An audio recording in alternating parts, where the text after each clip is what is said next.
All right, let's see if we're actually live or not. Get a sip of water, wait and see what's up. Or if it's going to start at 30 seconds in, just in case it starts now. Hey, everybody, it's Jason Blaha here. Thought I would sit down, do a live for you guys and gals. We need to give it a moment to get started. Give it a moment to get started because a lot of times at 30 seconds, it resets it. I don't know why it does that. YouTube, fix your stuff. But let's see what it does. All right, see if we get anybody in here.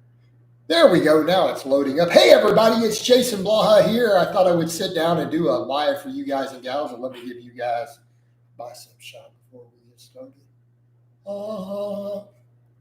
Mount Bicephus. All right. You know, I just made that video, put it up, discussing this stuff with Dr. Parshall's Milo Wolf. And here's going to be my issue with the idea of all these lengthened position and stretch position partials. As far as a lot of the evidence-based people pushing them as the be-all, end-all, here's the issue with it. And by the way, I am not against lengthened position stuff. I think lengthened position exercises are fantastic. And I think when we're dealing with free weights, they're generally where the magic and the money happens, right? I don't think that's an unreasonable position to take because of the loading involved. Hold on, is that something I'm not sure? Let me get that off there. Fix that. Hold on, we still got it there.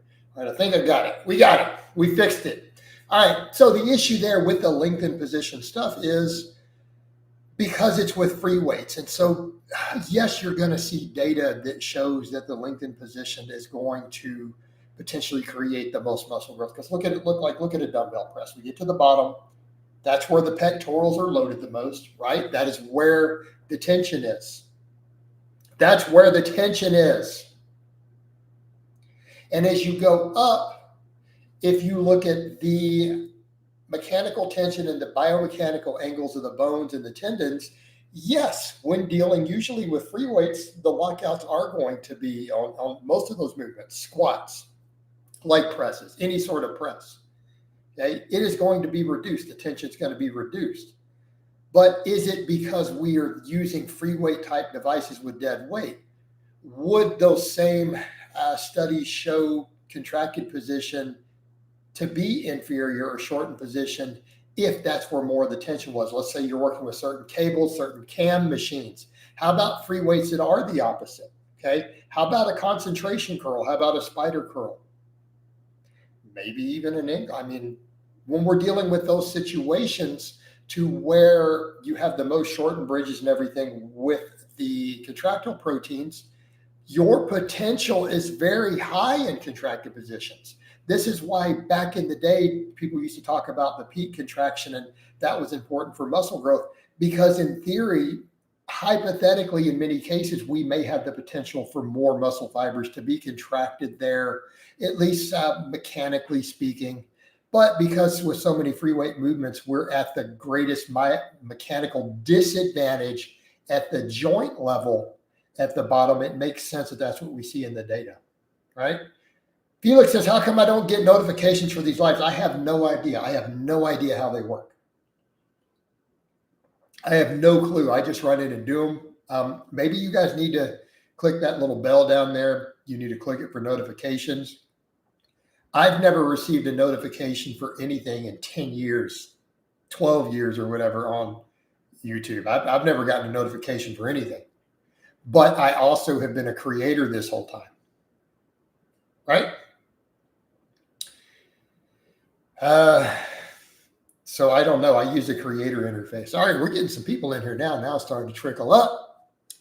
So there's my position with some of that. So I don't buy them as the be-all, end-all. And I want to be clear. I like lengthened position exercises, right? Deep squats, deep dumbbell presses, preacher curls, right? Stretch at the bottom of weighted pull-ups. These are great movements. They're great movements for building muscle. And I don't think a reasonable person disagrees, but I'm not willing to throw out shortened position movements.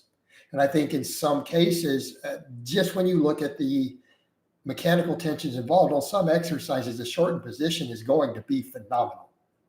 So that's the problem with everyone putting all their eggs in one basket with this.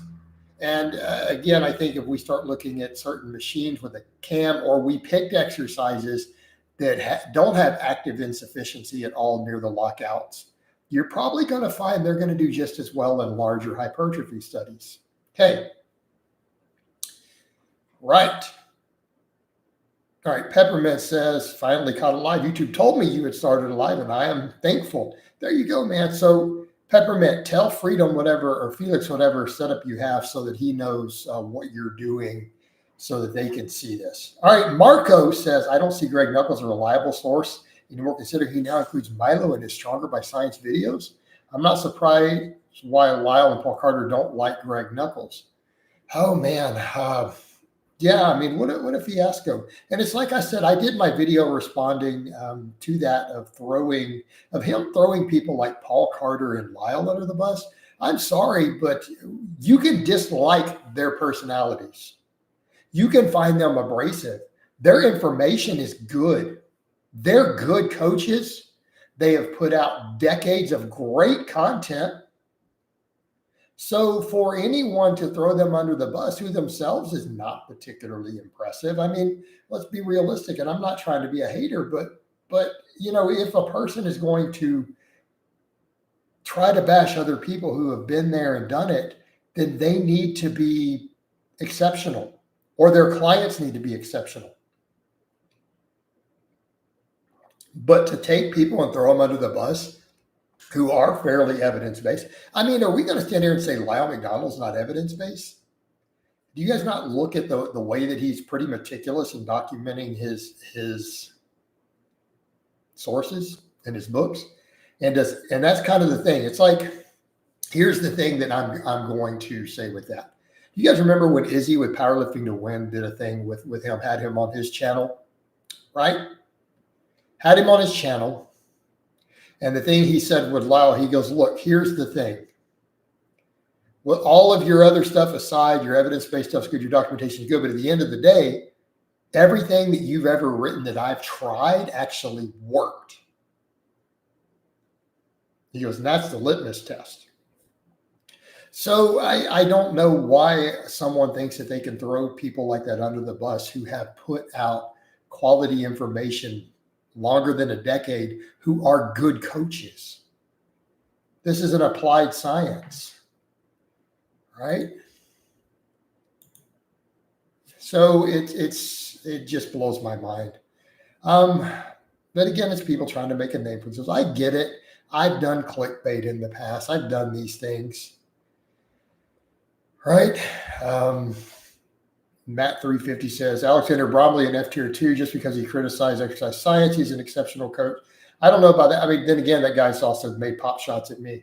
But to stand there, and here's the thing I'll say, even though the guy may have thrown pop shots at me and I might have some minor beefs with him over that, to really put Bromley in the F tier, or is he people getting results? Is he strong? Is he jacked? Do his people get results? And I think people have to think about that. How many of the evidence-based people are purely evidence with no anecdote, no real-world experience, no results for their people, their clients? Exercise science is an applied science. If you cannot apply it in the real world to your clients, to your athletes, what are you doing? Also, guys, can y'all click them likes? Guys, click the likes. Why do we only have one like with all these comments? Get some engagements going, man. Hit that button. I'm going to take a sip of my water till I see that like button go up.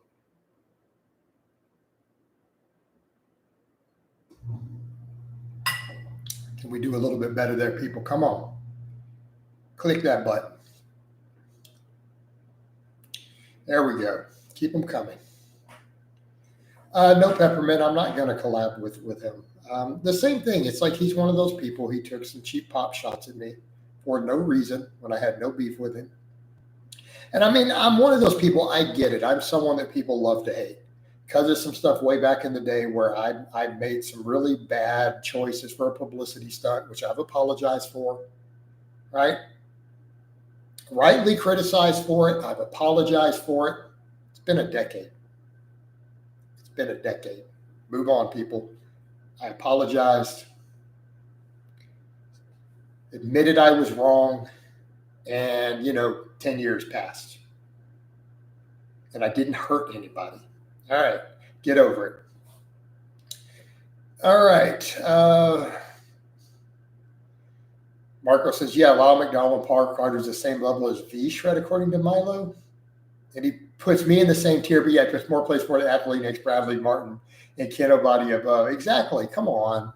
All right.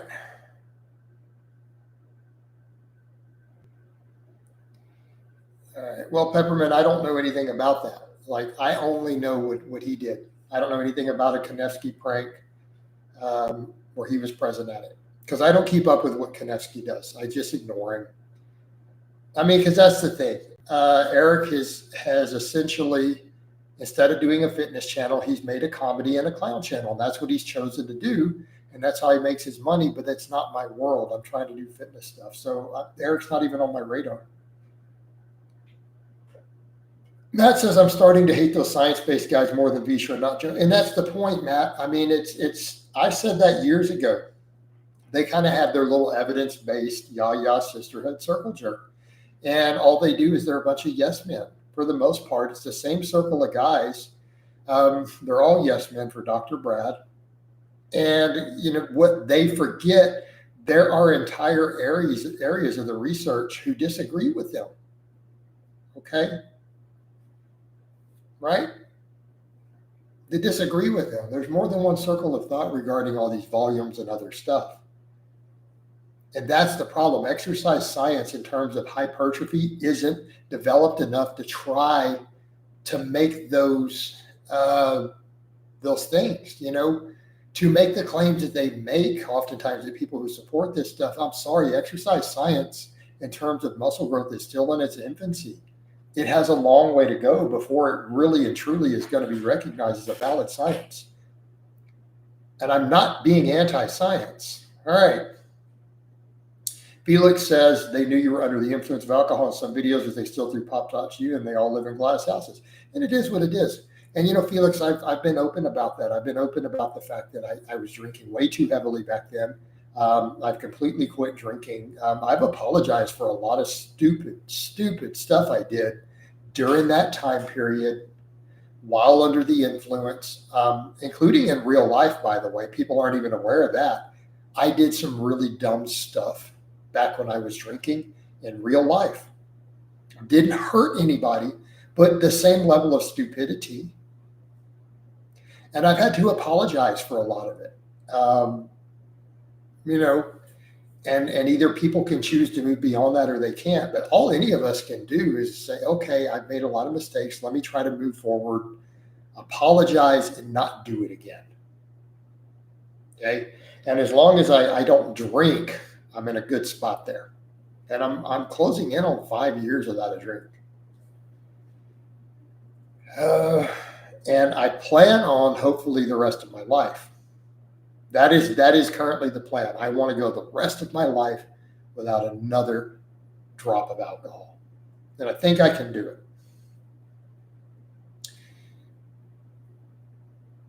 Marco says back in the day, it was the most jacked guys everyone listened to. Now it's the PhDs who are most credible because they have PhDs. Marco, and therein lay the problem. It's and then people say, well, that's bro. You can't just use the anecdote. You have gear, you have genetics, you have these things. And they aren't wrong, but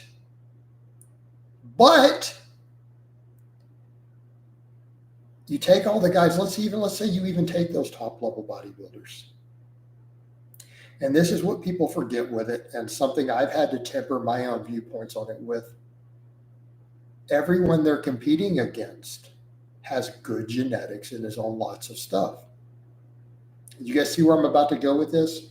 You can't go, well, just because they got better results doesn't mean their methods are superior. And I would agree. But keeping in mind, everyone that they are beating in these competitions is also genetically blessed and also on stuff. If they were doing everything completely wrong, how are they winning? Meaning, they might get some stuff wrong. They might get the mechanisms behind what they were doing wrong. Okay. But it clearly isn't completely ineffective. Their methods on average have to be pretty good for someone to be a high-level bodybuilder, to be competing at the Mr. Olympia or to be competing at the world championships in a strength sports. Yes, obviously we have to factor in their own stuff and have great genetics. Yes, we do, of course. But their methods have to be pretty good or they wouldn't be winning against other people doing the same thing. And I think that's a fair point. Meaning, okay, maybe it's not going to be optimal for other people, but is it going to probably work?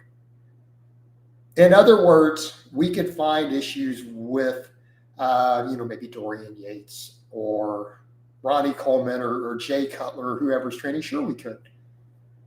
But would the average person still probably get results if they followed it? I think they probably would.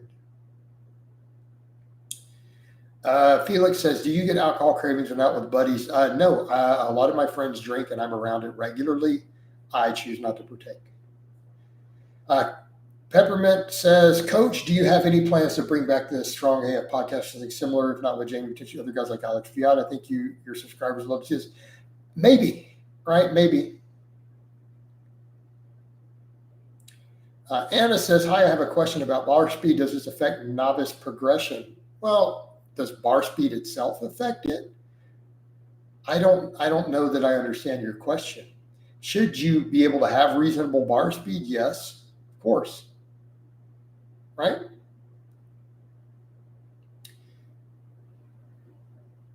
I wouldn't spend a lot of time obsessing over it for novices. Focus on just good form, moving the weights through a good, solid, reasonable speed. Right?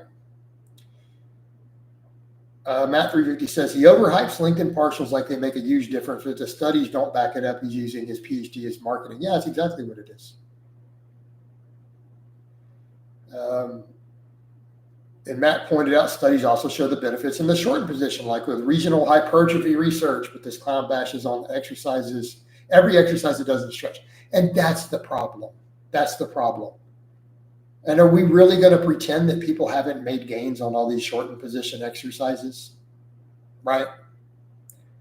Amazing gains oftentimes.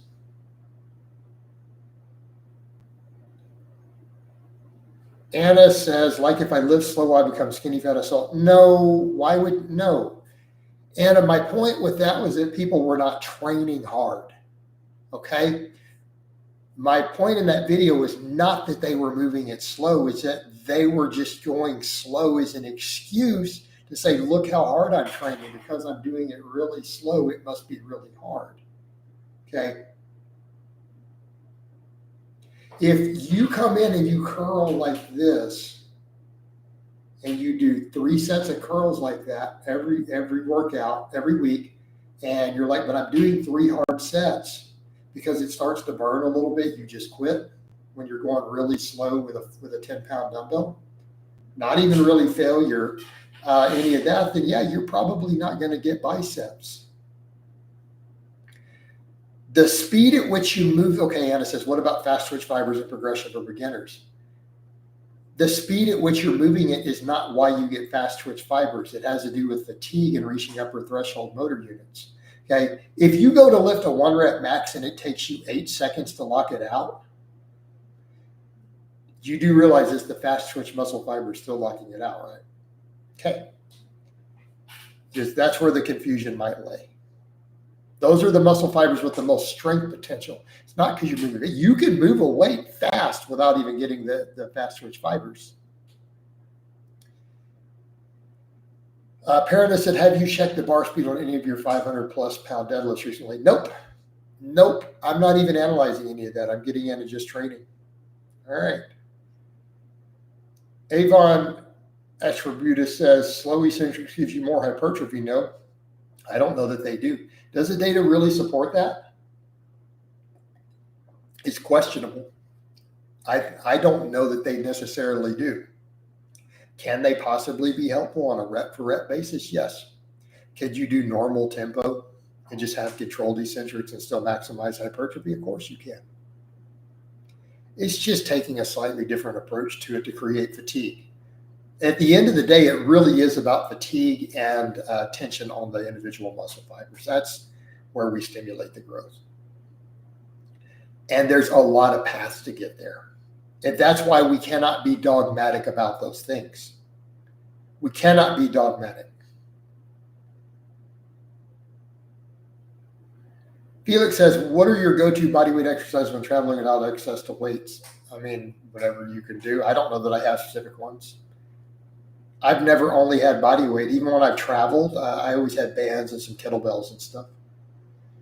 Serratus says, Jason was just commenting on your video and you popped up live. Great success. Borat accent. Okay. Great success. There we go. All right. Matt 350. Also, he ranked his friends as S tier and rated everyone else. Exactly. Anna says, I feel like lifting slow has been holding me back. Move the weights at a normal tempo. You're missing the forest for the trees. Okay, let's come back over. You're trying to major in the minors. I mean, are you some ultra advanced lifter that you're trying to glean the last 1%? Or are you someone who's just still trying to get through their novice gains? Move the weights through a normal, respectable tempo under control.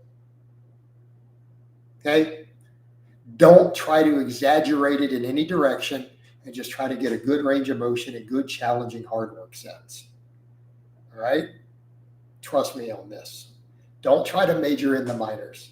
Don't try to chase stuff looking for 1% when you're not doing the important stuff or you haven't even built a base. Peppermint Freedom says, Coach, how do I find what is the best feet width position on the squat? You could see where you get the most depth when you're just messing around with third world squats. You could also see where you're the strongest.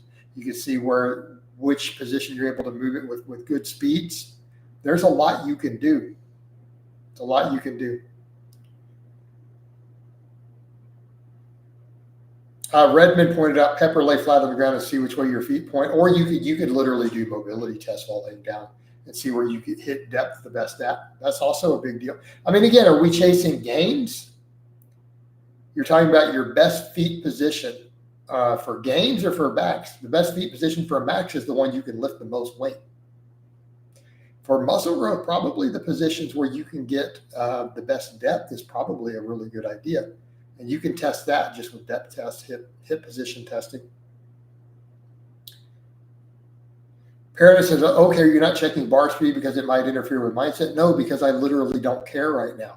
I'm not chasing maxing out at the moment and trying to go, well, if I do this, I'll know exactly what my max is. I'm not worried. I'm just trying to hit good training maxes. I'm not peaking for a powerlifting meet right now. So I really don't care. Just reality. Marco says, I hurt my neck the other day on squats. It's nothing serious as it will probably go away in a few days, but still, how could I prevent it? I was going top set of 5 and happened on the first rep was on low bar. I don't know. I didn't see what happened or what's going on. But if you're hurting your neck on squats and the bar didn't roll up your neck, it sounds like there's maybe some overuse of some type going on. Review your program, review what's going on.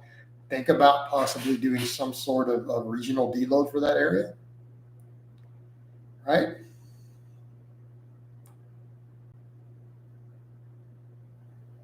Matt 350 says, what do you think of an upper-lower split with one upper focus on arms and shoulders and one focus on torso, one leg, quads, and one day?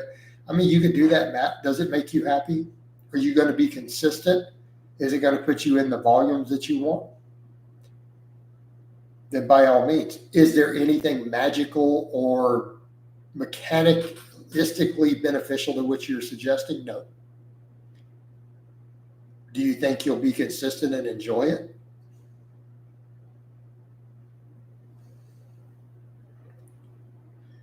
How many sets of squats per week are a good estimate for sustainable progression? I don't know, 1 to 5.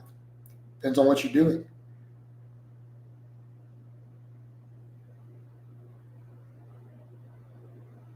Serratus, I don't do relationship questions, sorry.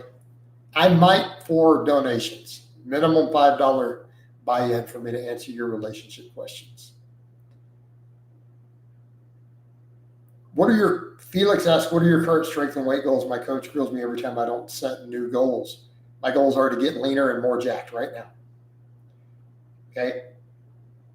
I'm not overly worried other than I do want to get my squat back up close to 500 again. I think that's reasonable. Right? Okay.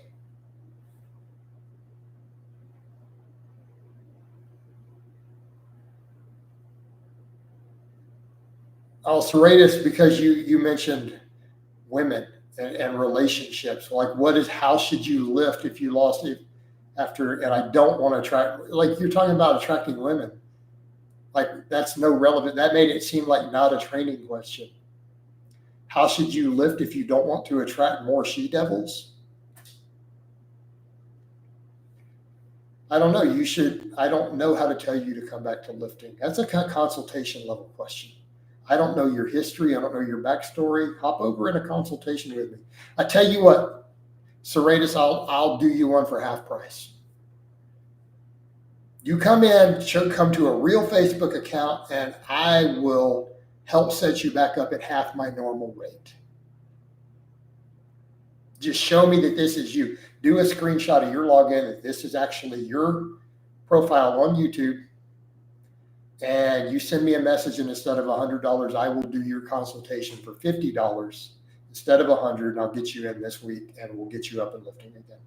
Deal? But since I made you the offer, I need you to take a screenshot to show that this is actually your YouTube when you send it. I don't want everybody, like 5 people, trying to get a half price from me.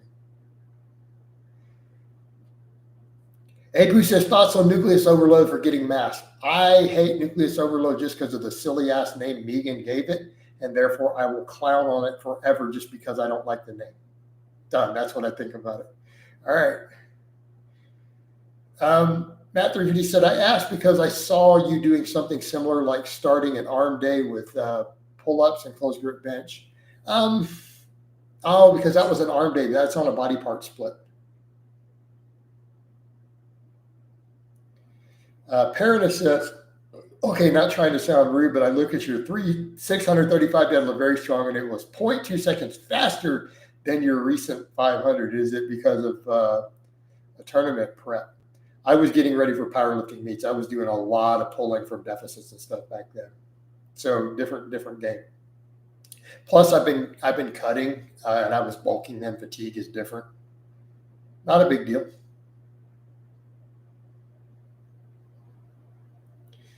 Serratus, we could probably do that through Instagram, but it's owned by Facebook. You still were going to want Messenger to do the video calls there. I prefer not to do video calls through Instagram. It's kind of a pain for me to do it. So at least you can send it through Instagram, but at least we'll get you set up for a Messenger, and I'll get you in for a call this week. TKS says, how often do you get a muscle or joint complaint and you don't know what caused it? As a coach, I usually do figure out what's causing it. Occasionally, it's very rare that I don't, and if it does, we adjust. We figure out what we need to do and go from there.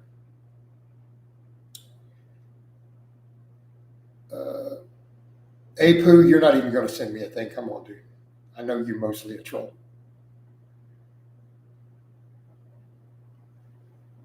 Serratus, get me a message and do your screen grab and send me a thing. Trust me, dude, you can set up a messenger in no time. Contact me through Instagram. We'll go from there. Paradis said, how much did you weigh when you pulled the 365? It moved fast as hell. I was probably 230 or so.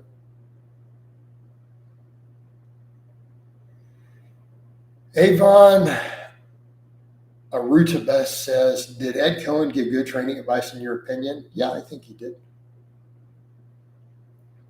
Specifically for powerlifting, right? I'm not saying Ed Cohen's information is going to make you look the most jacked or build the biggest biceps. But as far as powerlifting goes, yeah. Again, we come back over to, yes, he was a genetic freak. Yes, he used plenty of gear, but You don't break world records in a strength sport without knowing what you're doing, irrespective of those things. Any tips on training with tricep tendonitis, frequency, drop all the isolation, do high rep band press downs till it's better. Okay, done. Crappy Gamer says, just started super squats. Wish me good luck, coach. Thanks for the consistency and uploading. You're welcome. Quad says, hey, Jason, love your content. Keep up the work. Thank you. Appreciate it. I appreciate all the support there. All right.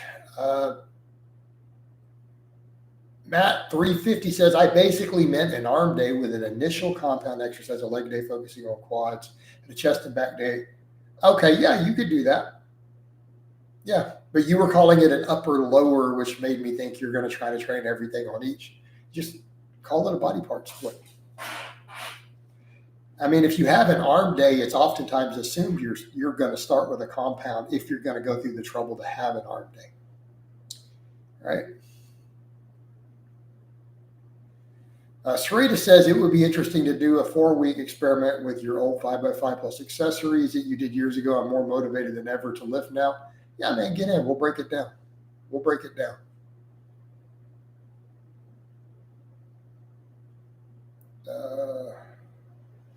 Felix says, everyone benefits from coaching, and I'm glad I have a good one. Did anyone coach you? Nope.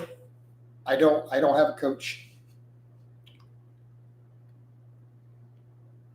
Paranus says, have you ever arm wrestled one of your bros? Not that I recall. Tony D says, Jason, what do you think about safety squat bar, box squats, half field squats, and leg press for someone's main leg movements? I don't really like half field squats that much, to be honest. SSB boxes and leg press, though, perfectly fine. I mean, I don't see a problem with half field squats if that's what you want to do. I just don't personally care for them. Right.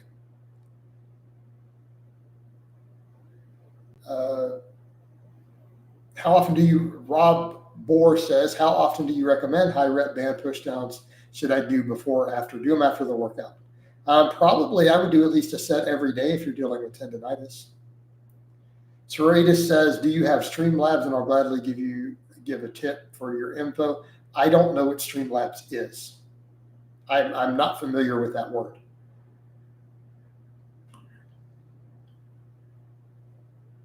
Tony D says, thanks, Jason, been loving the SSB box squat. SSB box squat's a legit lift. Make you strong as hell. It's a hard exercise there, right? You're fighting against stuff that's way different from a traditional squat. It is definitely a hard exercise. And if you ever get reasonably strong at that lift, you know you're going to be strong. Peppermint Freedom says, hey, coach, since becoming lean, have you ever noticed even more people complimenting on your physique in public? Honestly, it's about the same, right?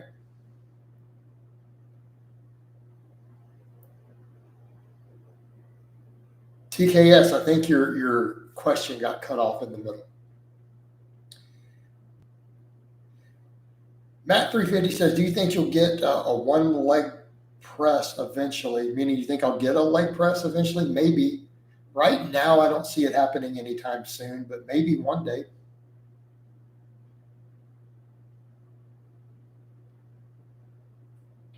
Rob Moore says, if you're doing pull-ups, should you do lat pull-downs in the same session, or is it overkill? I mean, how much volume are you trying to do? Now, it's like we're at a point where how many vertical pulls do you need to do in one workout? Are you trying to do really, really high volume training? It would make sense. But if you're not doing ultra high volumes of training, I don't know why you would do that. I mean, for example, what did my last back day, what did I do for back? I just did weighted pull-ups and one-arm dumbbell rows. That was all I needed. All right, and then I went to my bicep work. But I'm also not doing really high volumes. But even then, I probably would have added a second type of row before another vertical pull to go over to lat pull downs. I mean, again, I guess it's like, are you just trying to do high rep burnouts? Or you're not capable of doing really high reps on pull-ups? Or you're talking about a heavy pull-up and then maybe doing really high reps to finish? Maybe, if you're trying to do really high volumes of training. TKS says, sorry, is there any way in which the high Or the high rep band press downs might make elbow pain worse. They might in some cases. If your inflammation is bad enough, they very well might. Avon says, sorry for the confusion, but I still don't understand the use of band pull downs, press downs for the elbow tendons, right? For the triceps. Paradis says, is touching your upper chest when doing pull-ups better than touching your chin? Can you even do it? I can't do it. I can't do it with a lat pull down. So, I mean, it's going to be a question of biomechanics. What do you mean better? I mean, now if you're trying to train lats, yes, being in the position to where it would be towards your chest instead of your chin would probably be better because your chest is going to be up, right? So are you trying to rotate up over the bar or are you trying to work the lats? Keep that in mind with a movement. You know, what are you trying to achieve with the movement? And I think people forget that when it comes to pull-ups and chin-ups. They'll see me doing stuff a certain way and I'm like, look how much it makes my back grow though. It's the question of, am I trying to perform a pull-up or a chin-up for some sort of competition standard for calisthenics or for Marine Corps reps, or am I trying to use it as a lat builder? It could be slightly different form, guys. So you always have a context for that. Are you training a movement pattern or are you training a muscle? And I think people forget that oftentimes when we're discussing form on different exercises. You have to look at the individual person and ask the question, are we trying to train a movement pattern or a muscle? Paradis, strength and mobility are not different. He says you can't touch your chest to bars as a strength or mobility issue. Why would it be either one?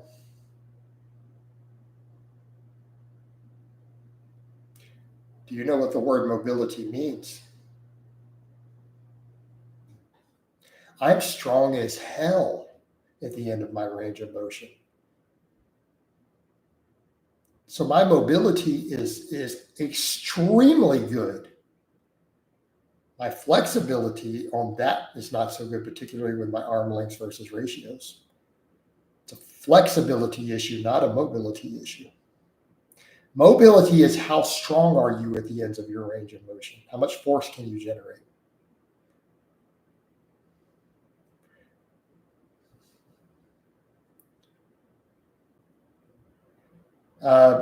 Matt says, in your gym, I see like 10 specialty bars that you don't use anymore. Do you plan to keep them or sell them?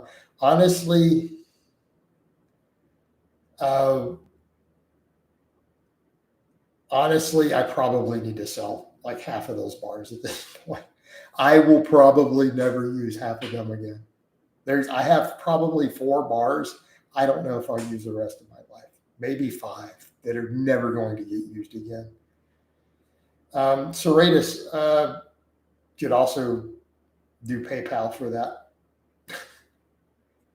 I also have a little PayPal donation thing I set up. I linked it the other day. Maybe I should put it under some of the stuff. All right. All right.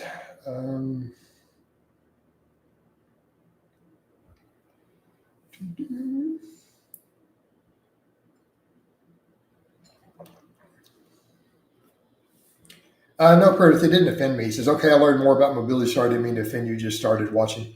No, it's just that people get the two confused. It didn't offend me in any way. In my case, I have pretty long arms, long forearms. I've got big lats. I don't always have great ranges of motion on certain exercises, right? And I've noticed they've gotten a little worse with age. And it's not that I don't get them stretched or loaded. It's just what's happened over time. It just is what it is. Something I've noticed a lot of, though, with older lifters, once they get past 40, it's just one of those things. But not everyone deals with it, but it's very, very common. Very, very common. And it feels like once you start losing a certain amount of range of motion on an exercise, it seems like you cannot seem to get it back at a certain age, even when you do weighted mobility work and stretches and other stuff. All right. Kristen says, bench press only get up on calorie surplus. Why? Well, probably because that's what you're needing to gain muscle. Keep in mind, body fat and water can help with leverages on the bench. So that might be why too. But are you trying to get strong, gain more muscle, or are you just trying to get the bench up for the sake of getting the bench up? You can always eat your way to a bigger bench, but it may not be more actual force production at the muscular level.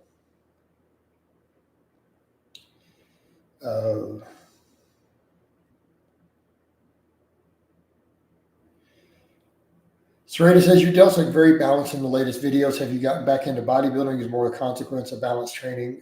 Serena, I'm training for physique stuff now. My goals for the last year have been geared more towards physique and bodybuilding and not powerlifting so much. So yeah, certain stuff is balancing out now.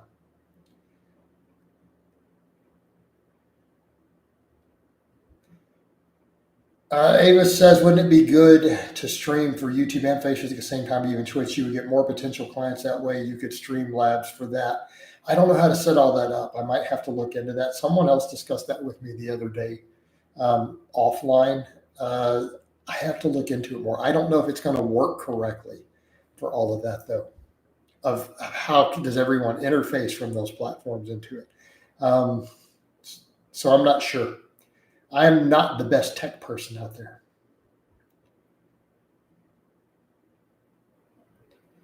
Pranarith, I don't even have an answer to that, so I'm not going to bother. Clint Beastwood, I got off TRT a month ago. Is there a good way to battle the time? I don't know. Talk to your doctor. You got to talk to your doctor about that. He's the one who had you on it and took you back off of it.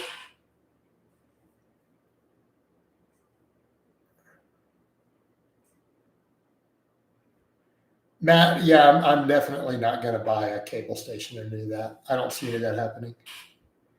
Sell the barbells just for the money. I feel like at this point, I don't need more stuff in my home gym. I really need less.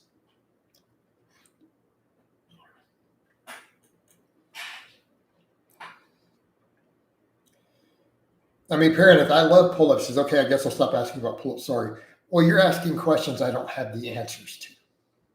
Why specifically is going on to where I have lost certain ranges of motion a little bit over time.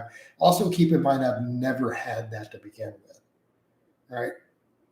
Again, I've got long arms and everything, and I've got big lats, and I've never really been able to touch my chest on a lat pull down, even when I was a beginner. Right? Just like not with a wide grip, maybe with a chin up like this, but with a wide grip, kind of see what I'm showing. I can't get down there.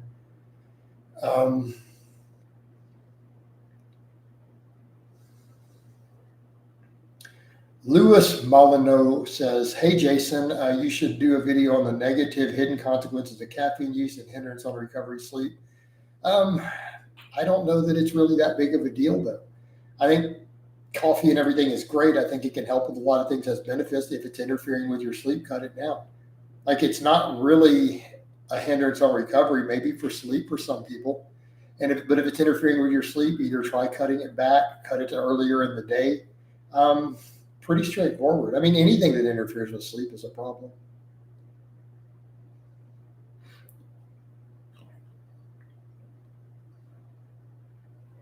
Penarith says, some of these names, guys, I've just been trying to get over my pull-up plateau, so I'm trying to learn more about them. So here's the thing I would say with your pull-up plateau. It's like with every other plateau, gaining muscle takes time. So either you were dealing with a neural drive issue, in which case, if you've been doing pull-ups for a while and you're proficient at the movement pattern and you're proficient at being strong at it, then there's not much else to gain there. So from that point on, what's the only way your pull-ups get stronger? You either gain muscle or you lose body weight. Gaining muscle is a slow process. So what I would say to you as far as a pull-up plateau, you're just going to have to be patient and keep gaining muscle in your lats and your biceps and your mid traps and all those things. That's all you can do. Okay. And you're going to reach a point where muscle growth is a slow process. When you are no longer a novice, gaining muscle is a slow process. It just simply is, and you have to be patient with it. All right. Matt 350 says caffeine gives me mad anxiety. Well, yeah, in that case, I would say that don't consume it. Pretty straightforward.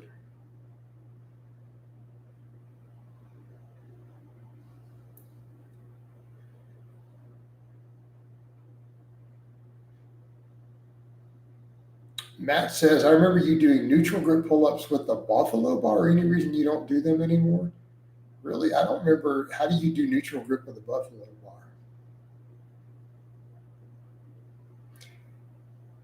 You might have meant with one of those football bars. Honestly, because I feel my lats more with the pronated grip. And I actually had an injury a long time ago doing the neutral grip with my shoulders, so I'm just kind of leery of it. But mainly, I just feel the lats a lot more with a fully overhand grip, so that's what I choose to do. Right? Rod Barr, do you recommend cardio anymore? Of course. Of course.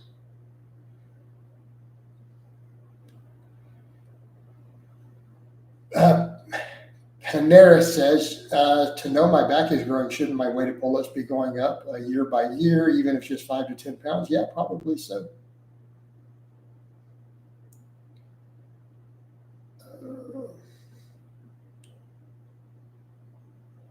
Sarah says, how is the Texas sun, great song, by the way, treating your European skin in the summer? 10 minutes here and there makes me lobster, and I'm above the Arctic Circle. It's not been that bad, honestly.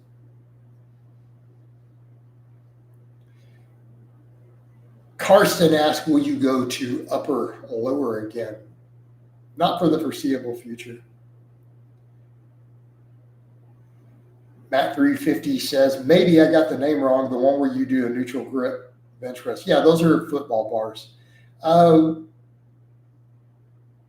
Matt, I actually have an attachment on my rack. I have a neutral grip attachment at the top of my rack. If you look at some of the clips, you can see it.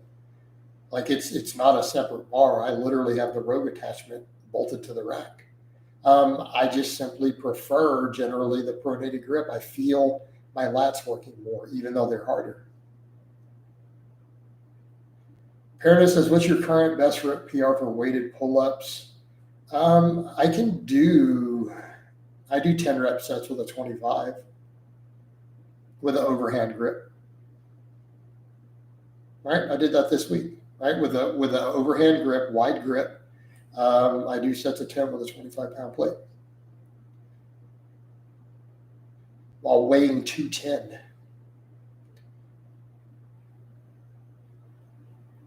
Felix says, do you still do farmer's walks? I rucked an 80-pound sack today for 30 minutes with thinking of just holding weights like a farmer's walk. I have handles, but I haven't done them in a long time. I haven't done any farmer's walks for a couple of years.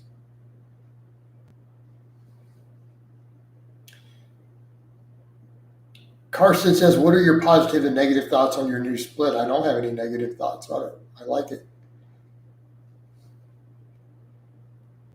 Sarah says, I have the same Les Paul and Sunburst Silver for the record. Nice.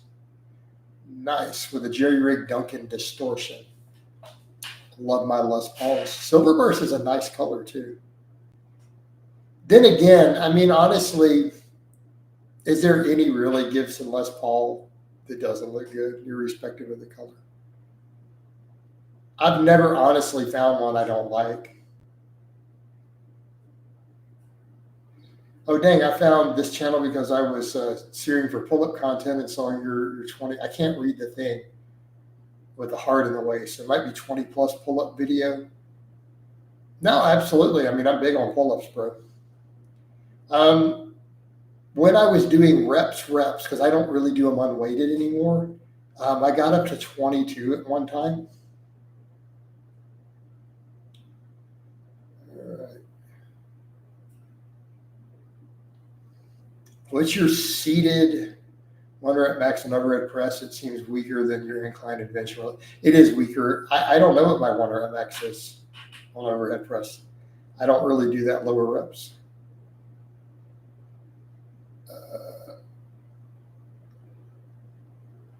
Serrate is talking about, is saying it's just an Epiphone custom though, but it's higher end. Honestly, Epiphone guitars are good though. Look, a lot of Gibson guys will try to make a big deal about it, but to be fair, you almost can't tell them apart. Like, grab a good Epiphone and compare it with a Gibson Les Paul, and if you don't know it's a Gibson Les Paul, it's pretty hard. It's pretty hard to tell them apart. They feel so similar. And I've seen some things where people did blindfold stuff to where they couldn't always tell which was which, like really experienced musicians. Felix says, do you think Les Pauls will go up in value? Probably.